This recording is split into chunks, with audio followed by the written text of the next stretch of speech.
اعوذ باللہ من الشیطان الرجیم بسم اللہ الرحمن الرحیم السلام علیکم ورحمۃ اللہ وبرکاتہ۔ ہم مسلمان دن میں 5 مرتبہ وضو کرتے ہیں۔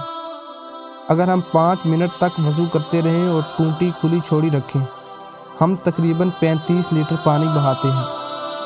لیکن شاید ہم نہیں جانتے کہ نبی کریم صلی اللہ علیہ وآلہ وسلم پانی کے ایک مد یعنی تقریباً 660 ملی لیٹر سے وضو فرماتے تھے۔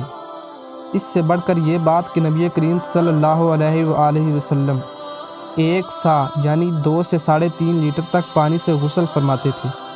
مختصراً نبی کریم صلی اللہ علیہ وآلہ وسلم جو سب سے زیادہ پاکیزہ انسان ہیں، انہوں نے اتنا کم پانی اس لیے استعمال کیا کیونکہ اس سے زیادہ یا کم پانی کی ضرورت نہیں۔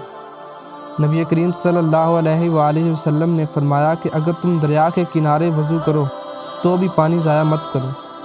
آج جب دنیا میں پانی کی قلت کا مسئلہ بڑی تیزی سے شدت اختیار کر رہا ہے، ہم اسے سنجیدگی سے کیوں نہیں لے رہے؟